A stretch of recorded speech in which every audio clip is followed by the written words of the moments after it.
Pulso económico que, como es tradicional, comenzamos con el IBEX. El IBEX hoy caídas 1,53 abajo. Cuidado que en las últimas 2 semanas el IBEX se deja más de un 5% de las ganancias acumuladas. Al final termina el índice en 11.439,9. Algunos valores han subido, poca cosa. Es el caso de Bankinter, el que más sube, 0,81 arriba, Unicaja 0,56 arriba y Logista, que sube 0,49. En el lado del rojo, donde preponderan las manos vendedoras, la que peor recorrido ha tenido hoy, Merlin Properties, que pierde en la sesión 3,13, Fluidra se deja 2,95 y Colonial 2,92. Y a continuación les voy a adelantar algunos de los titulares de nuestra tertulia de análisis económico, la que mantenemos aquí cada tarde con los mejores expertos para que a ustedes no se les escape un detalle. Bueno, en nuestra mesa de análisis económico tenemos que hablar, por ejemplo, no, es la noticia del día, batacazo del gobierno a la hora de aprobar el impuesto energético. Ha quedado herido de muerte, no sé lo que hará el gobierno, probablemente de tramitarlo como decreto ley para quedar mejor con Podemos, que lo exige para hablar de presupuestos. La verdad es que pues, el fallo del gobierno es que tiene en contra al PNV y Ayun, sin esos socios del gobierno es imposible. Es lo que le pasa al equilibrista que vive en el alambre, que tarde o temprano se cae. Y hablaremos también del revuelo creado después de la decisión de la Reserva Federal norteamericana, que recortaba los tipos, los dejaba en el 4,5%, pero ya se dibuja un escenario en el que las rebajas de tipos pues, van a ser mínimas en 2025. Eso ha enfriado la bolsa americana y ha habido pues un descuento drástico de ese cambio de rumbo que se ha trasladado a Europa. Bueno, ya sin más preámbulos, les presento a nuestros invitados hoy. Don José Luis Fernández Santillana, jefe de análisis y estudios del sindicato USO y presidente de la Confederación Española de Mayores. Buenas tardes. Hola, muy buenas tardes. ¿Todo bien? Todo muy bien. Me alegra.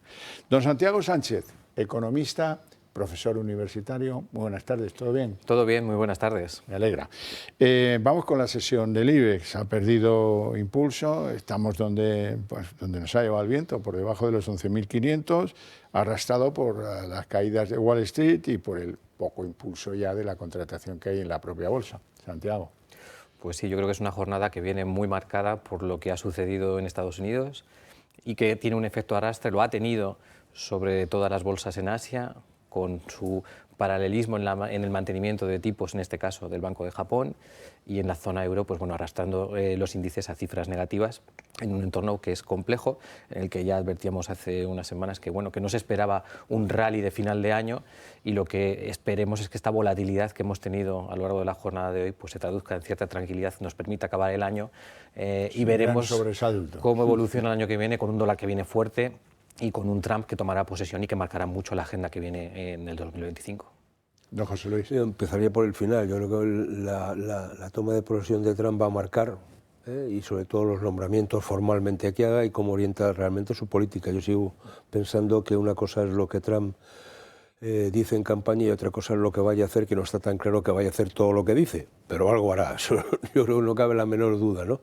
Y todo lo que tiene que ver con la batalla comercial con China y con Asia, fundamentalmente con China. Vamos, de hecho él ha invitado, ¿no?, para hacer su toma de posesión al presidente chino, es decir, con lo cual quiere decir, bueno, que algo va a hacer con esto. Yo creo que nuestra bolsa lleva 10 días, prácticamente 8 de 10 días bajando, y por tanto el famoso rally no parece que vaya a consolidarse, sino todo lo contrario, y yo creo que las expectativas son de, bueno, a ver si aguantamos el tirón, acabamos el año sin pegarnos ningún batacazo y vamos a salvar los muebles. ¿no? Así sí. es, ¿no? Bueno, ecos de la decisión de ayer de la Reserva Federal, dejar los tipos en el 4,5, ir adelantando a todos los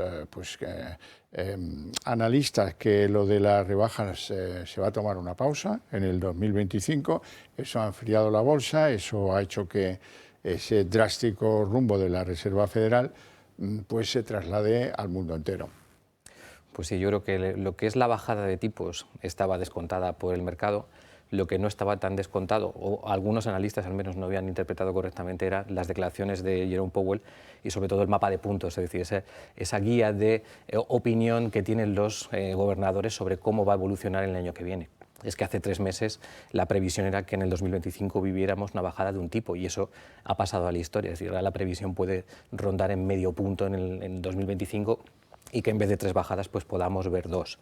Aquí hay un factor muy importante, y es que es la solidez de la economía americana, el posible repunte de la inflación con un mercado laboral que está fuerte, con un crecimiento que es sólido y que condiciona mucho el comportamiento que siempre dijo Jerome Powell que iba a ser cauto, y observando cómo evolucionaba la economía norteamericana muy en el corto plazo. Lo que sí sabemos es que esta decisión intenta conjugar esa doble finalidad que tiene la FED, de controlar el crecimiento del empleo y la actividad económica y el control de la inflación.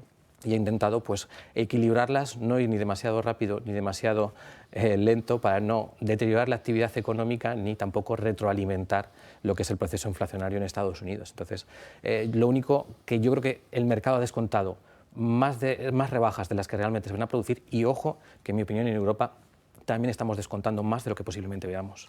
Bueno, yo creo que todo se ha enfriado un poquito, ¿no? Y sobre todo, yo creo que hay que recordar cómo se aceleró la rebaja de tipos en el último trimestre, ¿no? Es decir, cuando hizo la bajada Jumbo, es decir, antes de la precampaña o la precampaña electoral, ¿no? Por tanto, me parece que hay que normalizar ese tipo de situaciones. Yo creo que nadie cuestionaba que ese cuartillo de puntos se bajase en este momento, pero lo que está claro es que se van a frenar cara al próximo ejercicio. ¿Por qué? El empleo está bien, es decir, una tasa de paro que está en torno al 4,3, 4,4, por ahí andan. No, la inflación no acaba de bajar al ritmo que deberían, y por tanto incluso con algún ligero repunte, aunque puedan estar próximos al 2,8, por ahí en ese entorno. Con lo cual dices, bueno, al final vamos a retirar un poco de liquidez en el mercado.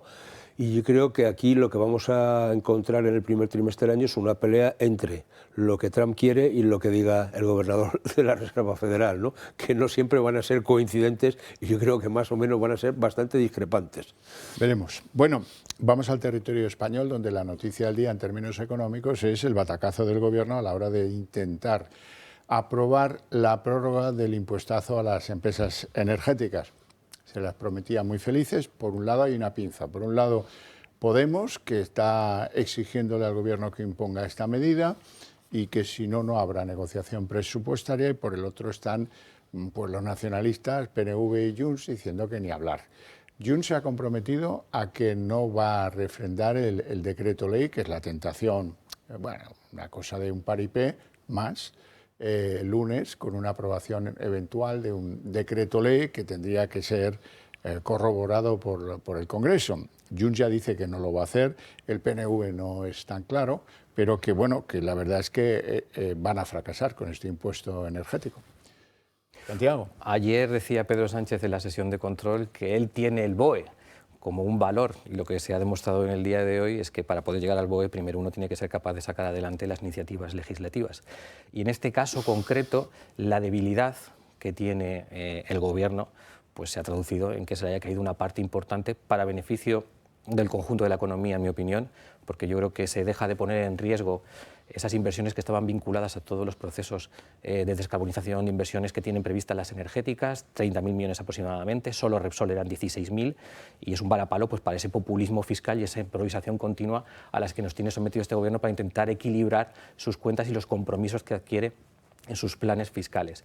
En este caso, pues, vamos a evitar que entre 1.200 y 1.600 millones acaben repercutiéndose en el conjunto de los consumidores, y efectivamente aquí lo que se trata es de luchar pues, contra esa inseguridad jurídica en un entorno complejo donde se está compitiendo a nivel global por atraer inversiones, y hubiera sido muy dañino para nuestra economía en términos de actividad, en términos de crecimiento, en términos de empleo, que se hubiera aprobado este impuesto, que además ya estaba recurrido en los tribunales por parte de las energéticas, y que posiblemente por la doble imposición que supone este gravamen temporal terminen dándole la razón. Ya veremos si no nos cuesta también su parte de las arcas públicas, pero lo que sí que es cierto es que clarifica un poco el horizonte y permitirá que se afronten inversiones por parte de las energéticas. Y como le han recordado los del PNV, es que eso ni siquiera figura en los papeles que le han mandado ustedes a la Unión Europea como borrador de lo que es el esquema fiscal de ese país, ¿no, José Luis? Bueno, yo con lo de ustedes hacen bulos y yo tengo el BOE, que fue lo que dijo, es decir, el tema si no es un bulo, es decir que vas a publicar en el BOE algo que al cabo de un mes vas a tener que retirar. Por tanto, el BOE lo vas a ir utilizando. Otra cuestión es que sea un desperdicio de papel y, por tanto, de dinero también la propia publicación de algo que sabes que se va a caer al cabo de un tiempo. Y eso tiene que ver con la inseguridad jurídica. Es decir, ningún inversor va a traer su dinero aquí y va a poner los euros encima de la mesa cuando sabe que eso puede cambiar de aquí a 15 días o de aquí a un mes, ¿no? Con lo cual, el hacer que en nuestro país, que sería muy necesario, fuese algo atractivo para la inversión y fundamentalmente la inversión extranjera, pues hombre, con este tipo de medidas, no, y luego se ofenden porque se habla de inseguridad jurídica y de que este es un gobierno que no sabe si sube o baja y va a decir que parecen gallegos, ¿no? Por este tipo, por este dicho. Entonces, me parece que esto realmente es lo preocupante. Aquí hay un cierto caos con el tema del impuesto a las eléctricas, porque una cuestión es lo que Podemos viene planteando, que es la prórroga del actual impuesto que hay, que acabará el 31 de diciembre, que tiene que ver con los teóricos beneficios extraordinarios, aquellos caídos del cielo que se decían, de manera notable. Y otra cuestión distinta es el incremento que se está produciendo al impuesto a la generación, que es un tema adicional al anterior, con lo cual estaríamos hablando de una doble imposición, pero por dos vías distintas. Uno es a los teóricos beneficios y otra es a la propia generación. Oiga, si en España lo que tenemos que conseguir es una energía a precios razonables y baratos, precisamente para competir en un mercado que cada vez está más globalizado, no tiene sentido usted que esté penalizando a aquellos que necesitan aquello que se produce la energía que necesita nuestra industria para funcionar. Entonces, me parece que eso es pegarse un tiro en el pie, ¿no? Es decir, y esta es la gravedad de la situación. Tú no puedes hacer que España sea una locomotora cuando tú a esa locomotora no la surtes de combustible para que pueda andar. Pero eso es secundario. Aquí lo que cuenta es tener contentos a los de Podemos y que te voten los presupuestos. Sí. Eso es lo que parece. Bueno, pero es un engañabobos, ¿eh? Bueno, vamos a continuar el recorrido sobre lo que es nuestro futuro energético. España acumula una deuda de 1.820 millones por laudos pendientes en el recorte de las renovables, de las primas de las renovables. El Estado no ha abondado ninguno de los 25 arbitrajes que reconocen a los inversores su derecho a ser indemnizados con 1.478 millones y hay que sumar otros 343 de intereses por el tiempo, la dilatación de todo eso. Y eso todos sabemos que va a acabar mal, pero ahí sigue en el limbo. Y es la continuación de lo que argumentaba José Luis. Al final, la inseguridad jurídica, la falta de confianza en el país se paga con este tipo de cosas. Cuando uno hace una inversión, necesita un entorno predecible, que sea estable, que sea competitivo, en el que pueda desarrollar las inversiones y poner dinero pues, para afrontar, en este caso, pues, inversiones en renovables.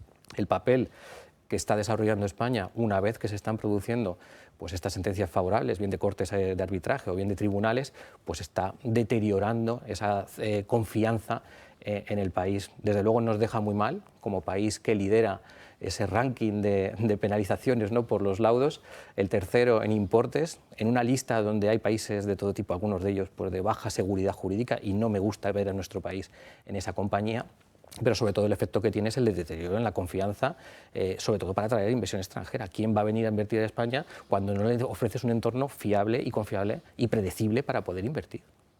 Y sobre todo que estamos hablando de energías renovables, que teóricamente son las energías estrella de este gobierno. Es decir, claro, aquí el problema es que estas sentencias en algunos casos se van a acabar ejecutando.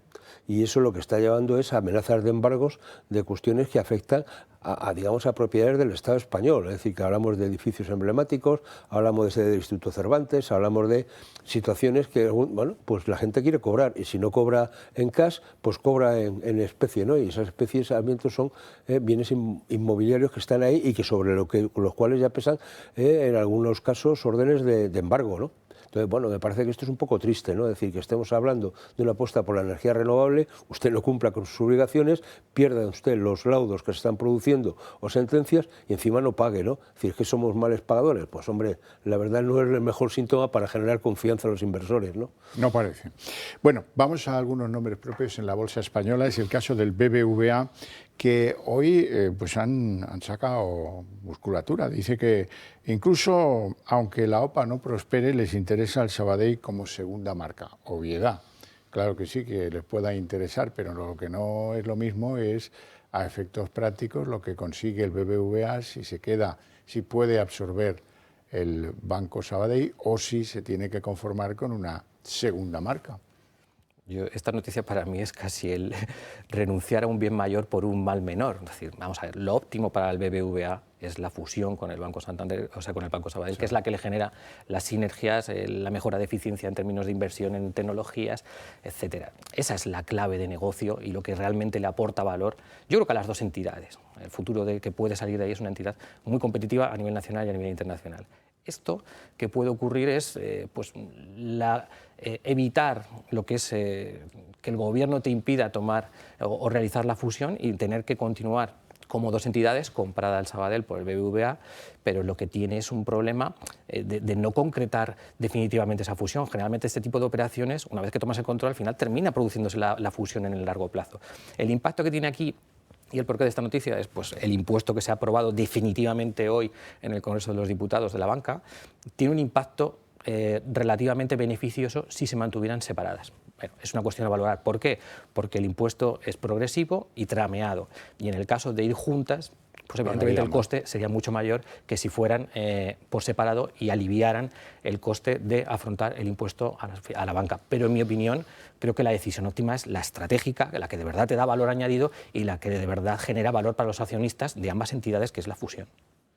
Yo aquí en esta cosa tengo un poco el corazón partido, ¿no? Que se dice, por un lado, me parece que está bien, o sea, la libertad de empresa, de gestionar, tal y cual, y por tanto, si el BBVA ve una oportunidad de negocio, pues parece que lo pruebe y que si los accionistas venden, lo consigue y tal. Lo que podía haber sido una OPA, digamos, amigable, pues se ha convertido en una OPA hostil. Y eso siempre, al final tenemos que ver los intereses del pequeño accionista y de los accionistas, digamos, mayores o institucionales, y este es el drama. A mí me parece que hay un negocio que maneja muy bien el Banco de Sabadell, que es el de pequeño y mediana empresa, que es algo donde el BBVA patina un poquito y por tanto ese negocio le vendría estupendamente bien, y luego toda la estructura, digamos, del arco mediterráneo que tenía antiguamente la Caja de Ahorros del Mediterráneo, que fue absorbida en su día o comprada, como queramos llamarlo, por el Banco de Sabadell. Y eso complementaría perfectamente el negocio. Ahora, crear un monstruo un poco más grande, a mí lo que me da siempre miedo es esa dependencia de los monstruos, ¿no? Porque al final constituimos entidades que son sistémicas y que nunca se les puede dejar caer, porque el daño sería tremendo. Y también lo que tiene que ver con la competencia, ¿no? Es decir, si al final cada vez hay más entidades grandes, pero son menos, cada vez las posibilidades que tú tienes de negociar mejores condiciones se reducen.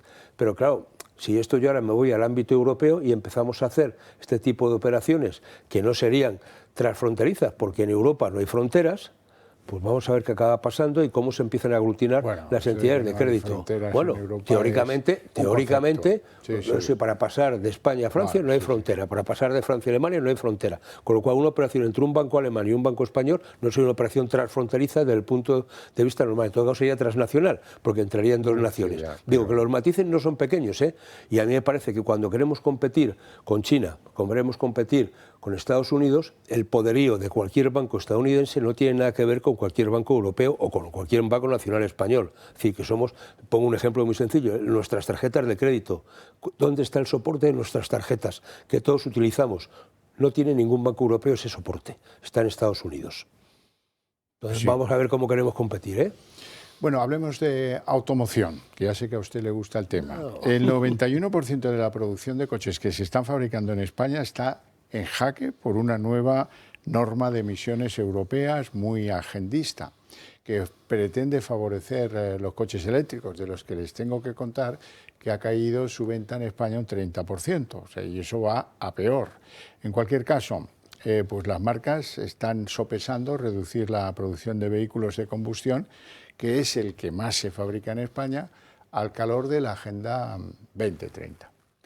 El sector de la automoción es un sector absolutamente estratégico y una industria que ha sido clave en el desarrollo de nuestro país, en el desarrollo de Europa, en el último siglo, o sea, no es una cuestión reciente. Dicho esto, Europa vive un momento, en cierta manera, contradictorio, con una exigencia regulatoria en cuanto a emisiones para el año que viene, que nos lleva a un punto en el que tendremos que ver si se relaja el reglamento actual que regula esta cuestión o si se mantiene.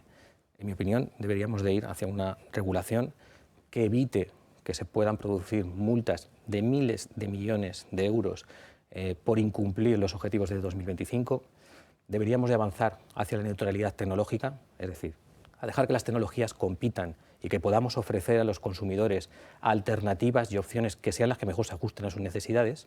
Y este es el debate de fondo que está en Europa y que está en el fondo también de esta noticia. y en la crisis que tiene la automoción a nivel europeo, y luego tenemos las singularidades propias de España, donde tendríamos que afrontar un proceso de transformación tecnológica de toda la cadena de valor, ya no solo los fabricantes, es la industria de componentes, son los talleres y los concesionarios, una transformación global que no se ha producido, y una aportación a la demanda de vehículo electrificado que tampoco ha funcionado. ¿Por qué? Por unas ayudas del MOVES que han estado mal planificadas desde julio de 2021. Se han concedido 1.400 millones en resoluciones. Actualmente solo se han liberado 56% de los pagos. Han pasado 3 años y medio. Ha habido un problema con las infraestructuras de recarga, donde no hemos sido capaces de cumplir los objetivos. Es que en 2024 nos hemos quedado a la mitad y el 20% no están en funcionamiento. Es que si queremos llegar al 2035 hay que multiplicar por 19. Y es un reto enorme.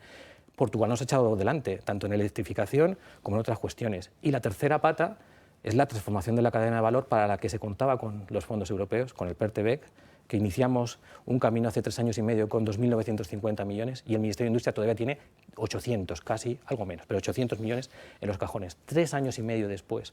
Y no hemos sido capaces de acelerar todo ese proceso de transformación del sector, con inversiones que se han caído, renuncias por parte de fabricantes y negociaciones hasta de año y medio para poder decidir si afronto o no una inversión. Y así, tanto a nivel europeo como a nivel nacional, es muy difícil que el sector de automoción tenga certezas y que los consumidores también tengan certezas para poder optar por vehículos eléctricos. Bueno, es que yo creo que lo has definido muy bien, ¿no?, toda la situación, pero yo creo que la cosa es muy simple, ¿no? Es decir, yo creo que tenemos una gran industria alemana que está tocada precisamente por este tema, y yo creo que eso va a influir mucho, o si hay una capacidad de que la normativa actual europea o la que se está planteando se dulcifique un poquito, tiene que ver mucho seguramente con lo que digan los alemanes, también los franceses, ¿no? Es decir, los italianos, teniendo también una industria potente, yo creo que están en otro plano, ¿no? Pero claro, ¿qué haces con la Volkswagen? ¿Qué haces con BMW? ¿Qué haces con todo este tipo de situaciones? Porque no olvidemos que un coche eléctrico al final tiene un motor mucho más sencillo, es como una lavadora, un poquito más grande, pero vamos, el sistema de funcionamiento es el mismo, hace falta menos operarios para el tema. Y luego está el que dónde cargas y cómo generas energía suficiente para cargarlos. Es decir, que estamos hablando con déficit de energía, estamos viendo cómo en España estos días ha habido parones en la industria porque no llega la energía a los ritmos deseables. Ahora en invierno se ha empezado a tirar más de energía en los hogares y a partir de ahí ha habido que parar en un momento determinado e interrumpir el consumo eléctrico de la industria, ¿no?, precisamente para poder abastecer otras cosas. ¿Dónde vamos a enchufar los coches? Que esto es un auténtico drama, no hay puntos. Y entonces aquel que tiene que necesitar el coche para trabajar o para desplazarse no puede depender de si lo puede enchufar aquí o allá. Y eso, y sobre todo el tiempo. Si un tiempo de recarga son 3 horas para tenerla a tope o 2 horas, por mucho que hables de carga rápida, lo que quieras, ya está. Y luego, oiga, ¿dónde lo enchufo por la noche? Que es cuando pondría tiempo para recargar. O sea, los mundos idílicos son muy bonitos. Yo sigo pensando que la competitividad de la industria automóvil pasa por nuevos modelos de combustión, vamos hacia otro tipo de combustibles que no sean de combustibles fósiles, pero que se habla del metanol, se habla de otro tipo de tal, y que de alguna manera se puedan reconstituir o reutilizar esos motores de combustión de otra manera. Y por tanto, yo diría a la gente que tranquilidad, porque las ayudas no están llegando o llegan tarde y luego hay que pasar por Hacienda, porque al final es un ingreso. En otros lugares del mundo, la amenaza de los coches eléctricos chinos produce fusiones como la de Nissan y Honda, que según dice Nikkei, pues va a comenzar a producirse la semana que viene. Así es que ya se la contaremos, no tenemos tiempo para más. Lo dejamos aquí, eso sí, con mi agradecimiento a estos dos señores por su presencia en el programa y por sus opiniones, sobre todo, como a ustedes les agradezco su atención desde sus hogares. Para ustedes tengo premio, eso sí, la redacción abierta en unos minutos después de la publicidad.